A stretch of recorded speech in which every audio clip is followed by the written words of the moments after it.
और रिकॉर्ड तो करते ही आप लोग, बढ़िया सा रिकॉर्ड करके गृह मंत्री को सुना दीजिएगा। साहेब, हर चीज का एक मंत्र नहीं होता है। बीजेपी चाहती है कि हर नेता पे एक ही जंतर का इस्तेमाल कर ले। तो मैं भाजपाइयों को कहना चाहता हूं, रे भाजपा वालों, ये राहुल गांधी हैं, इंदिरा गांधी के परिवार से आते हैं, राजीव गांधी के बेटा हैं, आतंकवादी से नहीं डरे। तुम तो वैसे भी माफी मांगने वाले लोग हो भाई, तुमसे क्या डरेंगे यार। ईडी उडी से डर नहीं लगता है। ईडी से हम अपने नेता को नहीं बचाना चाहते हैं, हम बस इस देश की जनता को बताना चाहते हैं कि ईडी इनके घर पे आया क्यों है। ईडी इनके घर पे इसलिए आया है कि मोदी जी को कोई साधु बता दिया है कि विपक्ष के सारे नेताओं पे एक ही कैप्सूल इस्तेमाल कीजिए। एक कैप्सूल सबके ऊपर बराबर लागू नहीं होता है, सब धान 22 पसेरी नहीं होता है। इनको लगता है कि एक बार ईडी भेज देंगे तो कांग्रेस पार्टी डर जाएगी, कांग्रेस के कार्यकर्ता डर जाएंगे और चुप होकर के बैठ जाएंगे कि देखो देखो इसके नेता के ऊपर ईडी आ गया है तो कार्यकर्ता को कौन पूछता है। कांग्रेस पार्टी के अंदर इस बात का जज्बा है कि अगर हम देश को अंग्रेजों से आजाद करा सकते हैं तो इस देश को हम अंग्रेजों के चापलूसों से भी मुक्त कराएंगे। इस बात को याद रखिएगा, इस बात को याद रखिएगा कि आपने देश के साथ जो खिलवाड़ किया है उस खिलवाड़ के खिलाफ हैं हम। उस खिलवाड़ के खिलाफ क्यों हैं हम कि आपने इस देश को सपना दिखा करके, आपने इस देश के लोगों को उम्मीद जगा करके उनके साथ धोखा किया है। ये हम नहीं बोले थे, श्री 108 श्री माननीय प्रधानमंत्री जी बोले थे कि हर साल 2 करोड़ नौकरी दी जाएगी। क्या मीडिया वाले? मोदी जी बोले थे ना कि हम बोले थे? अरे बोलिए ना महाराज, आपको भी बोलना पड़ेगा, याद रखिएगा इस बात को। सबकी बारी आएगी, इस बात को याद रखिएगा।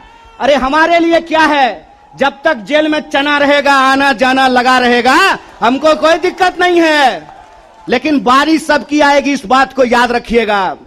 कहे थे ना मोदी जी कि हर साल 2 करोड़ रोजगार देंगे, बोले थे कि नहीं बोले थे? अरे बोलिए ना, आप कांग्रेस के कार्यकर्ता हैं, भाजपा के थोड़ी हैं कि डर जाएंगे, बोलिए।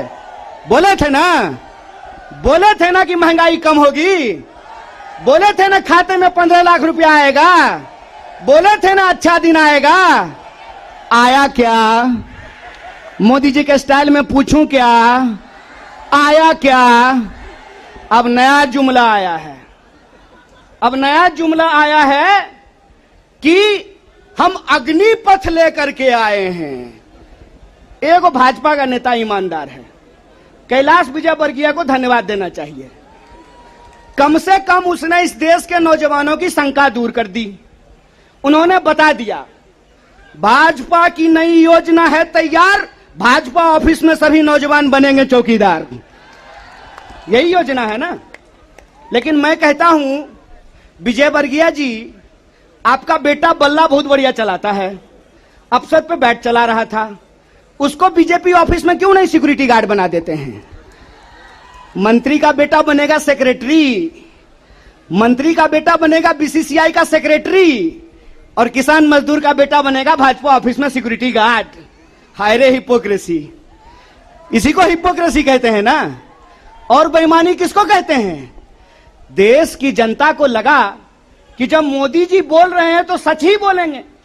मोदी जी की हर बात को मान लिया देश के लोगों ने। मोदी जी ने कहा दीपक जलाओ तो देश ने दीपक जलाया, मोदी जी ने कहा बत्ती बुझाओ तो देश ने बत्ती बुझाया, मोदी जी ने कहा थाली बजाओ तो देश ने थाली बजाया। सब कुछ किया इस देश ने, लेकिन देश अब तक इंतजार कर रहा है कि मोदी जी जो हमको कहे थे उसमें से एक भी चीज पूरा नहीं किए हैं। और ये देश की जो परिस्थिति है, इस परिस्थिति पे मुखर होकर के हमारे नेता बोलते हैं। इस बात का हमको गर्व है कि सरकार के सामने बिना झुके कोई लड़ता है अड़ करके, तो उसका नाम राहुल गांधी है। उसको डराना चाहते हैं, उसको डराना चाहते हैं, उसको झुकाना चाहते हैं। अरे आप कहते हैं मोदी जी मैं भी चौकीदार, मोदी जी के समर्थन में लोग कहते हैं मैं भी चौकीदार। ये चौकीदार नहीं हैं, ये देश के ठेकेदार हैं। और ये देश के ठेकेदार कैसे हैं? क्योंकि इस देश के लोगों का, उनके भविष्य को ये ठेके पे कर देना चाहते हैं। ये जो अग्निपथ योजना है, इसकी मोटी मोटी बात आप समझ लीजिए। मैं बड़े ध्यान से सारा प्रेस कॉन्फ्रेंस सुन रहा हूं। प्रेस कॉन्फ्रेंस में सरकार जिलेबी की तरह गोल गोल कर रही है, हर चीज को सब कुछ बोल रही है, सब फायदा गिना रही है। हो सकता है कि कोई भाजपा का मंत्री यह भी आकर के कह दे कि अग्निपथ योजना में शामिल होने के बाद आपका बाल नहीं गिरेगा। जिस तरीके से उसके फायदे गिनाए जा रहे हैं, लेकिन असली बात नहीं बताया जा रहा है। एक सिंपल सवाल है, सरकार को इस बात का जवाब देश के नौजवानों को देना चाहिए। क्या सिंपल सवाल है कि जो भर्तियां हो रही थी वो भर्ती होगी कि नहीं होगी? सवाल नंबर एक। सिंपल बात है, पहले आर्मी में हर साल 75,000 कम से कम लोग बहाल होते थे। बाद में बीजेपी ने इसको घटा करके 50,000 कर दिया और पिछले 2 साल में, अब तीसरा साल है, 50,000 लोगों को की भी भर्ती नहीं की गई। बहाना क्या दिया गया? बहाना दिया गया कि कोरोना था इसीलिए भर्ती नहीं किए। हाय मोदी जी, कोरोना था तो चुनाव लड़ लिए, बंगाल में जाकर के दीदी ओ दीदी कर लिए, सब जगह चुनाव हो गया, उत्तर प्रदेश का चुनाव हो गया, बुलडोजर बाबा आ गए, लेकिन आर्मी की भर्ती नहीं हुई। यह बेईमानी है कि नहीं है? रोजगार देने में कोरोना है और चुनाव लड़ने में कोरोना नहीं है। और अगर आप बैकलॉग को देखेंगे, 50,000 को अगर मान लें, तब भी 1.5 लाख बहाली होनी चाहिए थी। 1.5 लाख ये बहाली नहीं कर रहे हैं। 1.5 लाख बहाली ये करेंगे कि नहीं करेंगे, इसको ये नहीं बता रहे हैं। ऊपर से ये एक नया योजना लेकर के आ गए हैं। तो एक ना छोटा सा कहानी हमको याद आ रहा है। बच्चा बहुत जोर जोर से रो रहा था, कहा मम्मी दूध पिला दो, दूध पिला दो। मम्मी उसको उठा करके अलमीरा पे बिठा दी। बच्चा मम्मी को यह नहीं कहता है कि मम्मी दूध पिला दो, बच्चा चिल्ला चिल्ला करके कह रहा है कि मम्मी अलमीरा से नीचे उतार दो, नीचे उतार दो। लोग मांग रहे थे हर साल 2 करोड़ नौकरी, इन्होंने हर साल 2 करोड़ नौकरी नहीं दी, ऊपर से एक नया योजना लेकर के आ गए हैं। पूरा का पूरा भाजपा के तंत्र को उसमें लगा दिए हैं कि आप बताइए कि अग्निपथ के क्या फायदे हैं। अरे सिंपल सी बात है, बिहार में कहावत है, नहाया हुआ शरीर और खाया हुआ शरीर नहीं छुपता है। जो चीज अच्छी होती है उसका फायदा बताने का जरूरत नहीं होता है। जो चीज में कोई खराबी होती है उसका खराबी छुपा करके, आपके घर पे कोई सामान बेचने के लिए आता होगा तो उस सामान का सब कुछ अच्छा अच्छा ही बताता होगा।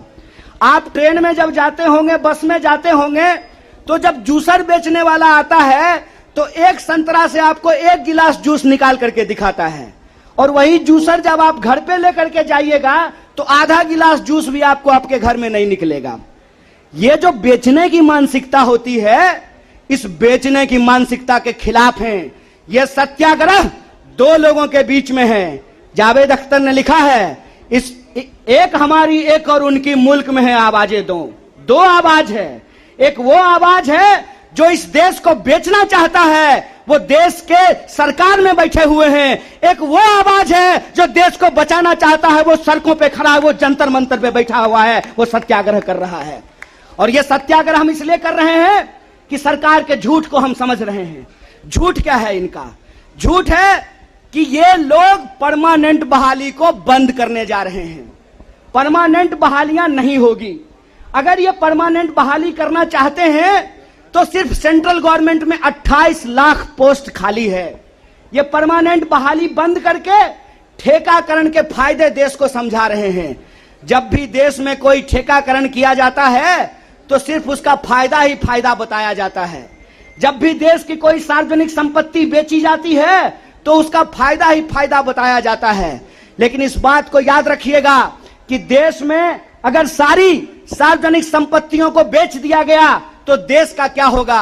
एक बार आप इस बात पे विचार कीजिएगा कि अगर एयर इंडिया नहीं रहेगा, अगर नहीं होगा एयर इंडिया तो क्या करेंगे ज्योतिरादित्य सिंधिया? समझना है कि नहीं समझना है? आप हमको बताइए कि सरकारी रेलवे नहीं होना चाहिए, सरकारी बीएसएनएल नहीं होना चाहिए, इनके हिसाब से सेना में नियमित नौकरी नहीं होनी चाहिए। जब सब कुछ सरकारी नहीं होना चाहिए तो सरकारी प्रधानमंत्री लेकर के ढोल बजाएंगे? फिर सरकारी प्रधानमंत्री भी क्यों होना चाहिए? सरकारी संसद भी क्यों होना चाहिए? देश का मतलब होता है देश की राष्ट्रीय संपत्ति, देश का मतलब होता है देश की राष्ट्रीय सेना, देश का मतलब होता है देश के लोगों का सम्मान। इसीलिए मैं आप तमाम लोगों से यह आग्रह करने के लिए आया हूं, कांग्रेस पार्टी की लड़ाई सिर्फ अपने नेता को बचाने की लड़ाई नहीं है, कांग्रेस पार्टी की लड़ाई इस देश को बचाने की लड़ाई है। वो देश जिस देश को गांधी ने बनाया है, जिस देश को नेहरू, मौलाना अबुल कलाम आजाद ने बनाया है, उस देश को बचाने की लड़ाई है। कांग्रेस पार्टी को लेकर के भाजपा लगातार प्रचार करती है कि अगर कांग्रेस किसी चीज का विरोध कर रहा है तो सही होगा। तो आप बताइए, हम भाजपा का विरोध करते हैं, देश के संविधान का समर्थन करते हैं, और उस संविधान को हमने बनाया है, कांग्रेस पार्टी ने बनाया है। इसीलिए एक कहावत कही जाती है, जाके पैर न फटे बिवाई, वो का जाने पीड़ पड़ाई। जो पार्टी देश को आजादी दिलाई है, वही पार्टी इस देश की आजादी की रक्षा कर सकती है। इसी आशा और उम्मीद के साथ कि सत्य और अहिंसा के रास्ते पर चलेंगे, सत्याग्रह के रास्ते पर चलेंगे, झूठ को हराएंगे, झूठ पे सच भारी है, सत्याग्रह जारी है, यह सत्याग्रह जारी रहेगा। बहुत बहुत शुक्रिया, बहुत बहुत धन्यवाद।